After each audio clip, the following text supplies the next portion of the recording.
That reminds me of something I've been experiencing for the last couple of years as I've been consulting with organizations where there is this move towards centralization of shared services.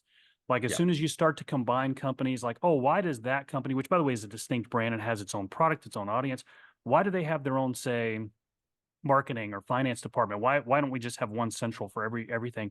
And I was talking with a leader about a year ago, this time a year ago, as they were starting to move towards centralization. And this was being celebrated as they were moving things towards, hey, we're going to have one marketing department, we're going to have one finance department, we're going to have one IT. Isn't this great that we've accomplished this? I said, watch out because something's about to come. You think that you're consolidating these disciplines into shared services model, and that you're thereby saving, not so much you're saving, you're preventing or you're causing silos to disintegrate. I said, you're going to have other silos that pop up. Like if you think these different companies that now make this one company are no longer going to be a silo, now you're going to have departmental silos as opposed to Yep. brand silos, which is Well, basically what I've seen happen. think about how in our previous conversation, though, just on leadership and management, Mhm. that is such a great management decision, isn't it? Yeah. We're going to combine services. It's going to be more efficient. It's going to be more effective. We think it's economies of scale. We're going to take advantage of Mhm. every economy of scale because of efficiency, of cost, of all those things. Meanwhile, we have lost something dynamic in the leadership side. So I talk about this in the book a lot, but management easily will overwhelm and take over leadership if we're not careful.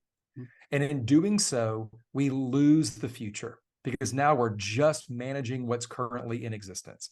And by the way, in all these stories, Cheryl talked about this as well with Popeyes. I can talk about this from a church perspective for sure, having lived it. But when you move to central services, when you move more autonomy away from the location and more to central, it is simpler. It is somewhat cheaper. However, you lose leaders who are out in the field because a leader wants to lead. They don't want to just run a playbook.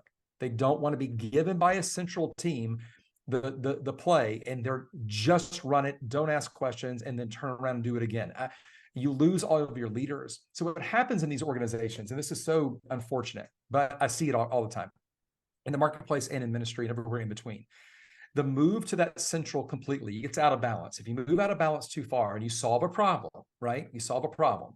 Now we have created another problem that we didn't see coming, a massive lack of leadership in the field. And so where are your innovations coming from? Where is R&D? Where is that let's make the future better than the present? It's all gone.